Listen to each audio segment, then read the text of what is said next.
Emily Dell, writer director. I hit the record button. What's up? All good. All good. Thank you for being here today. Thanks for being on the show. Thanks for volunteering to kick down tips and tricks for other filmmakers, just the life lessons that you've learned. And we'll start with pre-production, the first place. I mean, prep is where every single one of like the decisions that's going to make or break the piece of work that you're working on. Like you start all of those, and you have to have if there's anything that you want in the finished film, that process has to begin in prep. And so I take prep very seriously. And I've been directing a lot this past summer. I just shot my fourth commercial, and I didn't realize there were going to be so many, but it's been great. It's been a lot of fun. And I make a lot of decks. So I learned this back when I was a couple of projects ago, a couple of years ago. So you guys know what a deck is, right? It's like, it's also just kind of like some people call like mood boards, but that can be just one board, like a presentation in a handful of PowerPoint or Canva slides or any of those. And you have them to fulfill a really important role, which is that a script is usually black and white scratches on white paper. And a finished film or commercial or anything in our medium looks nothing like that. They are almost two different animals. Like they're just like, it's like so different from each other that it's like the monkey evolving to the human. And so how do you align all of your collaborators and communicate your vision in order to achieve that thing that you want at the end, that beautiful kind of evolved thing? The responsibility is on you as a director, literally nobody else but you, to communicate that in an intermediary step, which most often is considered a deck. And so what that means is like, I will make, like when we're starting from script stage, and this is skipping over whether I'm writing it or not. If I'm writing, I'm actually pulling images and things like that for inspiration as I'm going. But the first thing I will do on a new project is as I'm laying out my vision for how I want the piece to come together, I think very specifically about how I communicate that in a deck. And I make an overall deck that communicates the visual palette, like color palette, key kind of visual styles, like what kind of lenses are we using, what shooting style are we using. Most importantly, talks a bit about character and gives references for character, talks about tone and theme.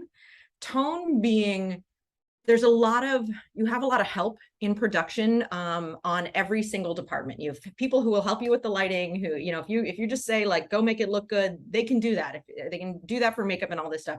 But things like tone, meaning like, what does this whole thing feel like when it comes together, is no one's responsibility but yours. And so having an aligned, like a unified sense of what is this thing supposed to feel like, almost like what does it smell like if you were inside of this finished film. And that is everything from references to past work. Those are very valuable. And sometimes it's one scene or one character but not the other ones. It's music, it's color, it's visuals, it's all of those, it's wardrobe, it's character fundamentally, and more important than character, the journey that character goes on. It's all of those things. And so I will start with one huge overall deck. I once made a deck that was simply for color references on how to paint a mask. One mask. We were working on a monster project and we were building this whole mask. And then the special effects makeup artist was like, what should we do in terms of color? And so what I did what I immediately do is I just start looking at references, because I know that our language, we're using words to describe visuals, and those can be spoken words or those can be, like I said, black and white scratches on a white piece of paper. But no matter what, they are a poor representation for actual visuals when we are working in a visual media. And so references are so important, and they need to be specific. They can't be general. And so, my advice would be like, when you pull references, don't be like, yeah, I want it to feel sort of like Batman, but also sort of like Sisterhood of the Traveling Pants. Like, no, you have to be hyper specific, and that means a scene, a shot, whatever. Like, I could at times I will pull references for a couple of shots with, like, for the shots of one scene. There'll be a full deck for a feature, which will get very long, but then you'll start doing smaller decks around certain locations. Like, how do you want that, the production design, like, what do you want that location to look like, lighting for it, feel of that location, the kind of shooting style you're going to use during certain emotional moments, how that's going to change. Like, I can't overemphasize how this is your responsibility as a director, because our job is to be communicators. We are storytellers. And if we can't even communicate our vision to our collaborators, then we have no hope of communicating to anyone else. And so you have to take very, very seriously your first round of communication, which is simply to the people who are going to help you then communicate this greater story and make it come to life. It's hard work. It's not always fun. It's incredibly satisfying, though, because then when somebody asks you a question, you're going to have the tools you need in order to answer it. Yeah, that's awesome. I think, there's a couple of things in there to me that resonate in terms of one is the overall preparation and really that being a key part of it. And then finding this bridge in between. Everybody thinks differently, and some people can reference and get and internalize based on words, and some people are much better with words and visuals. So if you have those reference points that you can objectively say, okay, guys, we read the script, this is what the texture is like. Let's look at this, that, and the other, and reference these other things that have already been created. You got these models and this common language that can emerge with your cast and crew. It's a great way to do it. And then also, your deck is often the way you pitch for a job. You are hoping that somebody trusts you to execute a script, and how are they going, you're going to have a meeting, and that deck is the way you present your vision, and you hope that they like it, but you want to present a vision that looks incredibly cool and like, oh yeah, this, and shows that you really know what you want to accomplish, and you're being realistic about it. Hey, we're not going to like build like a scale model of the Great Wall of China. We're gonna work within our capabilities, but then that level of preparation, trust me, is what's going to get you the job. And I speak from having to have had to do that many times, and I anticipate continuing to have to do that. The bigger the job, the more will have to prep and present and kind of fight for your vision. Yeah, well, that's really the origin of the model you're talking about, and it's really unique. The pitch deck is typically used by a marketing agency to get their client's business, and you're saying, hey, you can use the pitch deck as a way to get your, your foot in the door as a director, and that's a great way Absolutely. to do it. And that's awesome. Yeah. And so if it's still like, if you're kind of depending on what the deck needs to accomplish is going to be how specific it will be. But if it's for anything in film, television, or video, it's probably going to use a lot of frames from other films and television. So I use something called Shot Deck. I like that a lot. It's basically a database of shots from movies. And Oh, you can cool. you can just subscribe for like a yearly fee. Oh, And it helps with that. What's interesting is you don't want to use just that, because their library is not perfect. So you want to go and I'll like watch a movie and sometimes like take pictures with my phone, knowing that because like half of the streaming apps have screenshots disabled, knowing that I'm just using that as a reference to try to communicate to my collaborators. But it also helps immensely if you're not sure how to put into words the thing you're trying to describe. So I have literally had the experience with a composer when kind of creating a big finale set piece that I didn't know, because I'm not a musician. I didn't know the music words to describe what I wanted, but I could show a couple of other scenes and say, I want it to feel like this. I don't know if I want the exact music like that, but I want the overall feeling. And suddenly we have a frame of reference to work from. And it doesn't mean you end up with that exactly, but you have a, like, you can shorthand your language. Yeah. um, and like I said, we are constantly coming up against the fact that we're trying to make something in visuals but communicate it in words, and so you have to solve that problem all the time. All right. So now, Emily, you're on set, you're producing, you're working with cast, and you're working with some of your key crew members. How do you do that? And what are your top most life lessons that you've learned? So the things that I try to really do is focus my prep time on my crew collaborators so that I can focus shoot time on the cast. And that is because at the end, usually with cast, you don't get a lot of prep time. If you do, wonderful, then you focus your time with them as well. You may get a phone call. If you're really lucky, you get some rehearsal days. But what that means is you should start your prep time with your crew even before that so that you can prioritize and be really precious, and not get distracted from your cast. So this is both when it is traditional actors, but I've done a bunch of commercials lately that are documentary style, which means I'm working with someone who is a non-actor. And I've probably prepped heavily with them. Usually that's an in-person interview, pre-interview that we then just refer to the words of the pre-interview on the actual filming day, or we've done that over Zoom in advance. But you've got somebody who's probably really nervous that there's a bunch of cameras and lights in their face, and you're trying to help them be comfortable and be relaxed and just be themselves. And that means they need your 100% attention, because the lighting and the camera, I'm not saying they don't matter, but if that person in front of the camera isn't as compelling and relaxed and charismatic as they truly can be, your entire product suffers. So that's like an overall lesson is prep incredibly heavily with your crew in advance of the shoot day so you can focus on your cast on the shoot day. Or you can, like, maybe your crew arrives early and you do your prep, like, and they all know what they're doing. And sometimes I'll even talk to the DP, and we'll have, the DP and the first AD, they'll have my shot list. We'll have all gone over it, so they know what's coming next. They don't need to ask me. I can focus on so we can prep for this next one. We can tweak a little bit, say, like, do we like this shot? And then I can really focus on that cast. Because even actors, they get there in front of the lights, and they might get a little nervous, and you are the only person that is there to focus on them, not the DP, not any of these other leadership positions. They can do their job without you.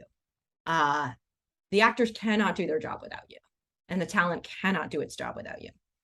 So that's one thing I would say is the other, I've had a lot of very stressful shoots in the past couple of years where you have an enormous amount to get through, and you just have what seems like an impossible task in your hands. I had a situation where on a shoot in May, the Grip and Electric, it was like an hour-long drive. The Grip and Electric truck broke down only about 15 minutes on the way to set. And so we're prepping with just the camera, but no lights. And so the DP is trying to light things, and the talent is about to arrive.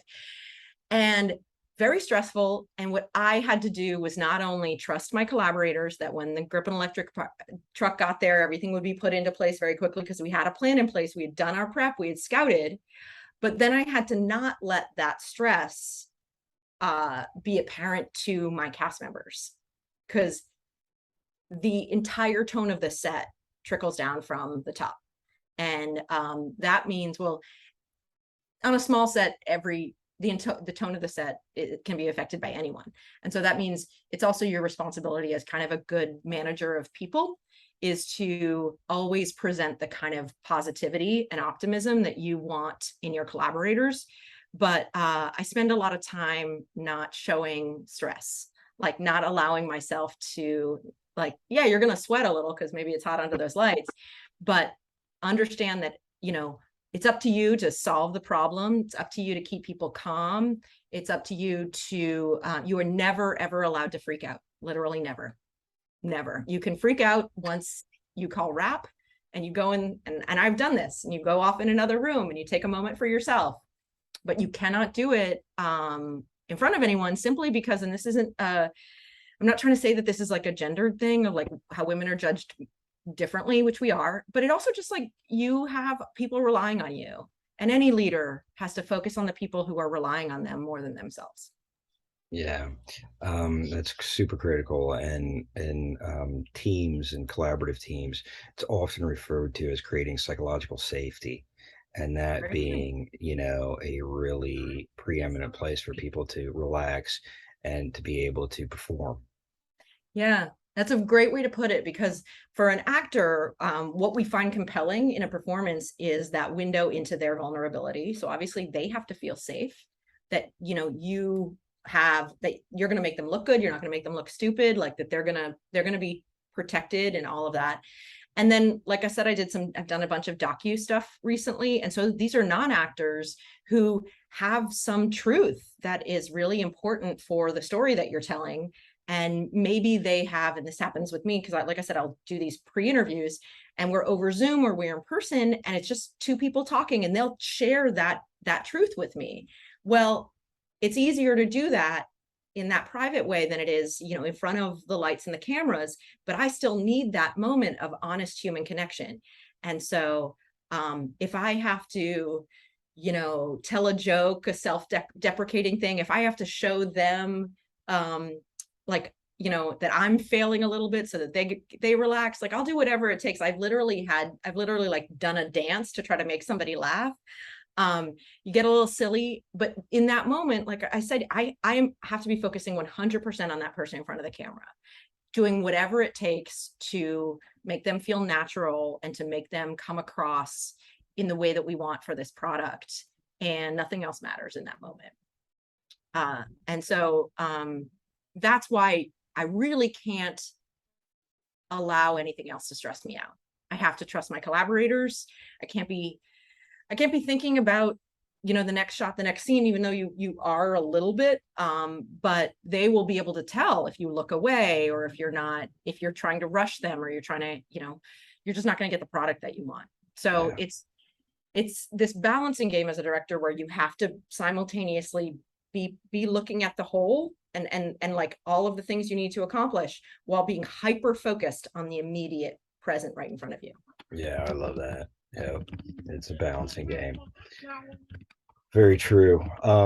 Thank you for that. That's, I think, very helpful, for a lot of people that have done it, and, just if nothing else, need to hear, from their peers that, hey, yeah, I'm doing it right. Like, even if I'm not able to do that, I'm thinking about it, and that's important, and I'm going to keep trying to do that and be, one foot a little bit in front, but really, the focus is on the actors and making sure that they're secure.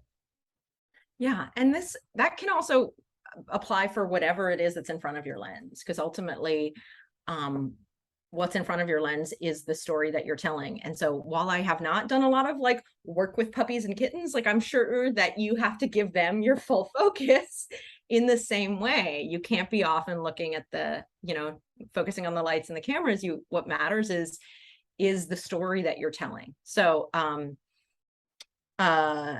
it's I think it's something that I've become more skilled at with time, is not only being more relaxed and trusting that all of the other things, we've done the prep work, we know that they're on underway, but if there's a crisis, I trust my collaborators enough that I can let go of all of those things and only focus on the talent in front of the camera.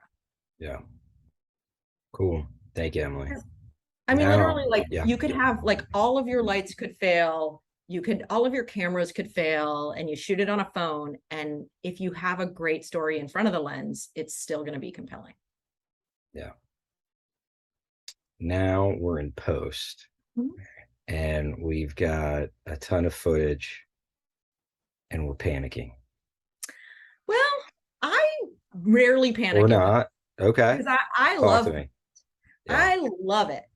First of all, you're just grateful that prep and production are done, but really there is so much opportunity for storytelling and for molding your story that continues throughout post that people don't acknowledge. Like you really can continue to mold your story in a beautiful way. Frankly, a commercial that we just delivered a week ago, we had a good script, we shot a good script, we got into post, and it was supposed to have like this thing, this story about this woman going through a struggle, and then it solves it, and then you have an end, like a traditional commercial, you have an end card that like tells you a bit about how this product helped her with this struggle. Well, guess what? It started to feel like we didn't understand what service we were talking about. Like what was the point of the story up until the end card? And even though it's only 30 seconds before you get to that card, that's a lot of time to be like, what are we talking about? Like, what's the point of any of this? And so we reworked it with voiceover early on, and then putting a card in the middle, and then coming back and ending on the visuals in a way that like we didn't change the story, but we restructured it very substantially in a way that like came out beautifully. So here's what I do in post. I do very detailed footage notes. You can call them dailies notes, footage notes, whatever you want. And I do a spreadsheet that says the whatever like camera roll. So it's like a camera roll 2, scene, shot. Sometimes I'll include time code because I'm the kind of person who shoots a lot of takes within one clip. And so it won't ever always be as easy as like one clip per take. And then I'll go through and I'll mark my selects. And sometimes you have the script supervisor's notes from the shoot that also has your circled takes. You never fully trust those because in the moment you could have been like, oh, this one thing was great, but you weren't like, you could have gotten distracted. You could have forgotten that this other thing might in the long run be more important. So I go through the footage with a fine tooth comb, and it usually takes a couple of days, depending on how much you shot, but it's invaluable. Simultaneously, I usually have the editor already working. And so it's like the editor, as they scrub the footage, as they start their preliminary cuts, they will come to their own determination on the strongest elements of the footage.